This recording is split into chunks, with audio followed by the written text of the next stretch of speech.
In this next module, I'm going to edit a student's introduction section that was submitted for assignment 2 of this course. Thanks to everyone who volunteered to allow their work to be used in this way. Now I want you to pause the video, read through the essay a couple of times. It's also provided as a text file if you'd rather read it there. If you have time, try editing it on your own, and then restart the video and I'll walk you through it. So this is the introduction section of a scientific manuscript about a new treatment for ovarian cancer. The essay has several strengths. It has some nice language in it. It has a nice logical flow, the right amount of information in each paragraph, good organization. It's also very clear what the goal of the study was. And of course, that's what we want to convey in an introduction section.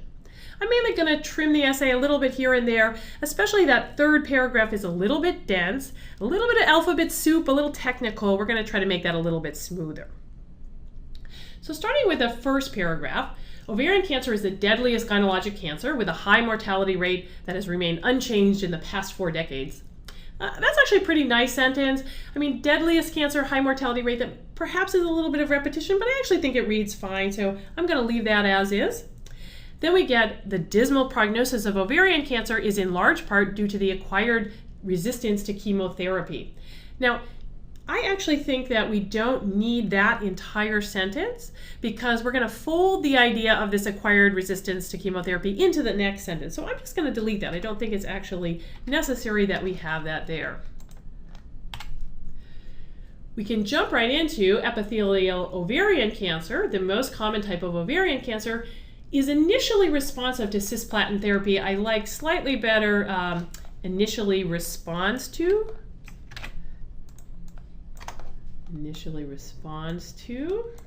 cisplatin therapy. And then we get the recurrent disease, however, is often refractory to treatment and leads to mortality. I was slightly confused about what was meant by recurrent disease.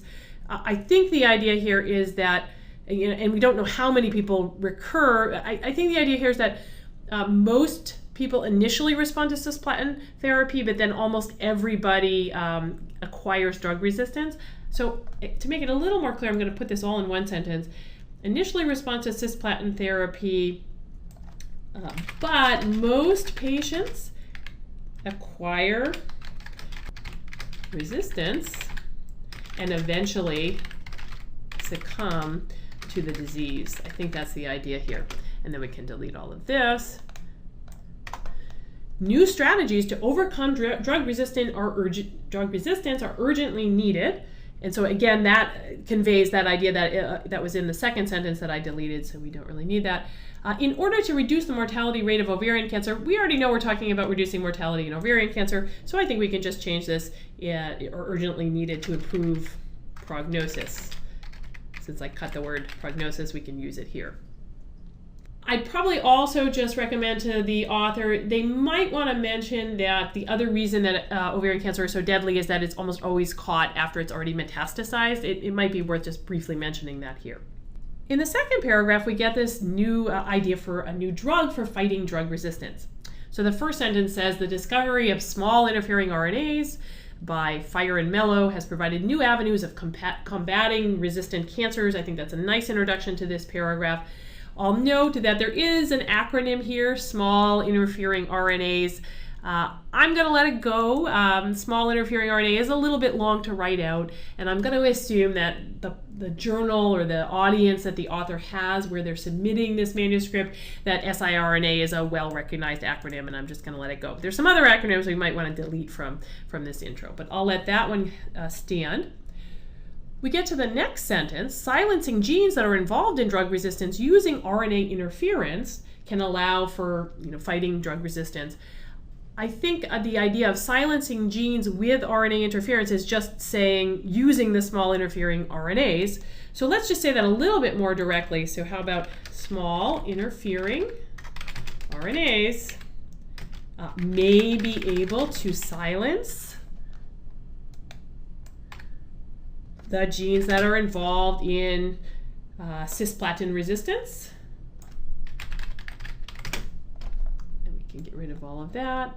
We probably don't even need the in ovarian cancer since I've already said cisplatin resistance. Given the context here, I think we can assume that the reader will know we're talking about in ovarian cancer.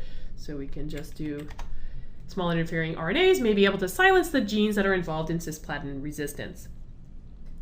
Next, we get successful treatment of ovarian cancer cells with multi-drug resistant gene silencing siRNAs. Well, that's just a repeat of what we just described, so I don't think we need any of that. What's important here is that in order for this to work, we need these novel vehicles for carrying these drugs. So I think we can just say, but this strategy, in order for this to work, this strategy requires the development of novel vehicles that can specifically and effectively deliver cisplatin to cell nuclei and siRNAs to cell cytoplasms, respectively. Now, I am not entirely sure why, I can kind of guess why the siRNAs need to be in the cytoplasm to block mRNAs. I'm not entirely sure why the cisplatin is being targeted to the cell nuclei. I feel like the reader here probably needs just a little bit more information. Maybe just give the reader a quick taste of why those things have to be targeted to those specific locations. Then we get we report here the first use of nanoscale metal organic frameworks for the co-delivery of cisplatin and pooled siRNAs. And guess what? We don't need this overcome drug resistance in ovarian cancer cells because again, that's implied. They've developed this thing that closed the livers, and we already know the context here. We don't need to repeat ourselves. So this is a nice statement of the goals of their research. Next, we jump into some details about these NMOFs. I think we should probably not start the next paragraph with an acronym. In fact, technically the author has not yet defined the acronym MOF, although your reader could probably guess what it is. But let's just say metal organic framework so that we're not just starting on an acronym and then we can define that acronym there. They're an emerging class of self-assembled porous materials whose properties can be readily tuned by varying the molecular building blocks. I think that's fine. When scaled down to the nanoregimen, it might be a little faster to just say we were talking about them in general. Now we're talking about the nano-sized ones. So what if we just said nanoscale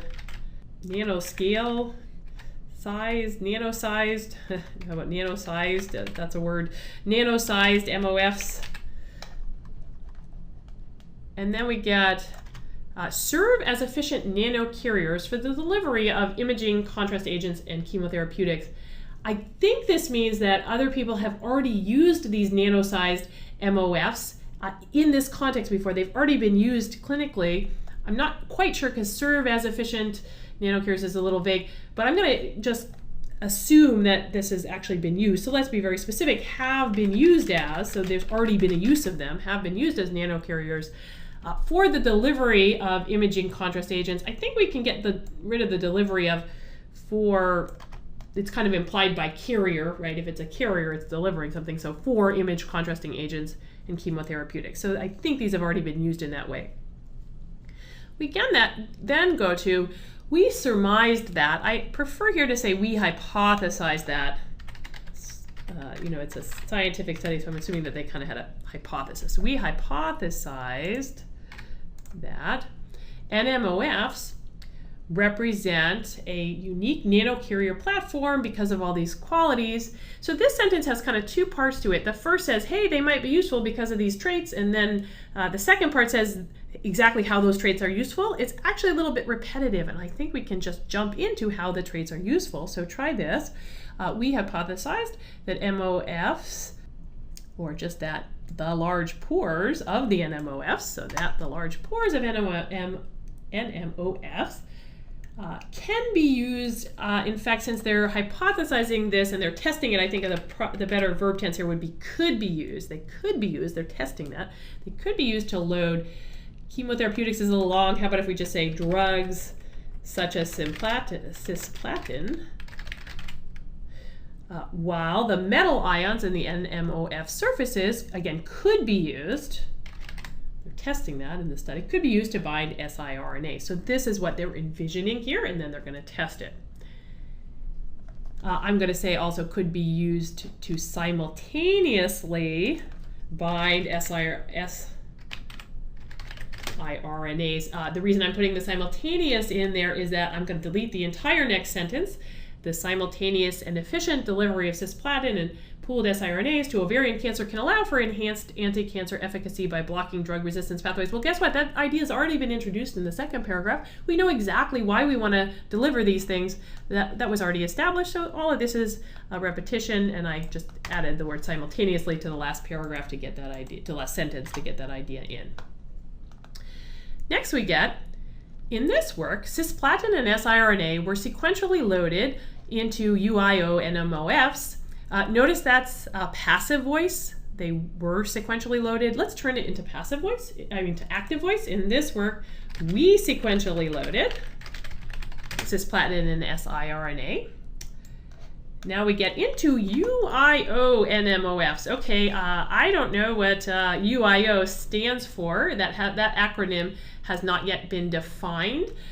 So just to note to the author, I'm going to bold that.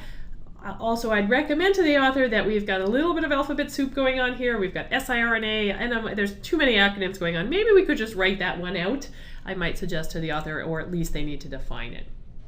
So in this work, we sequentially loaded these two things onto the NMOFs, and then the details of how that was done, maybe we could put that in parentheses. Maybe that sentence is getting a little long, and maybe that exact details are less important and could be considered extra. Potentially, you might want to put that in parentheses. Be careful because we've got covalent attachment and coordinating to metal sites. Those are not parallel. To make those parallel, let's change covalent attachment to covalently attaching. So then that would be parallel with coordinating. So by covalently attaching and by coordinating to metal sites. That now is parallel.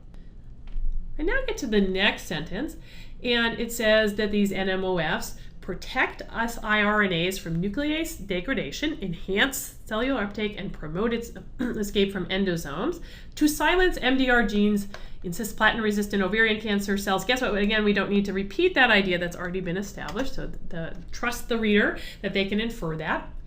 This is a nice parallel sentence. We get protect from, enhance, and promote. So protect, enhance, promote, that's all nicely parallel. The only question I had in reading this sentence is I think that these are not experiments that have been done. In other words, I don't think that the authors have done experiments to prove that these things are true. I think that these might just be the author's speculation about how these things would work. If that's the case, I think this sentence needs to be moved.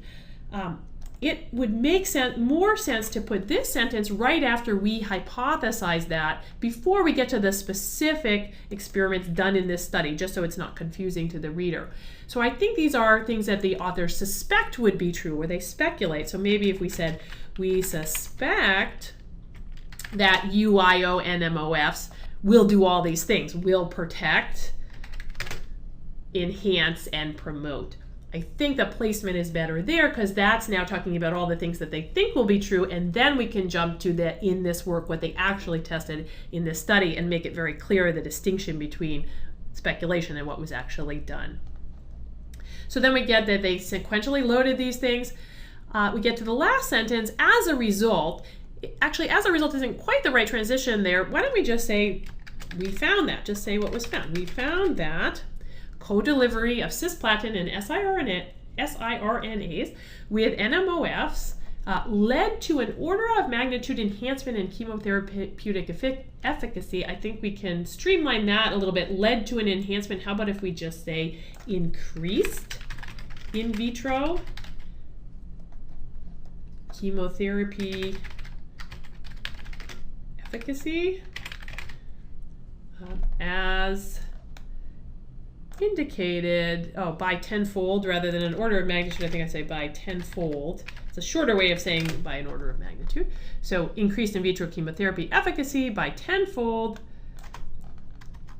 as indicated by cell viability assay, DNA laddering, and annexin B staining. I feel like cell viability assay either needs to be cell viability assays or by a cell viability assay, or maybe name the specific assay. So I'll just make that one little last tweak. But now it's reading very smoothly, and again, very nice job by this author.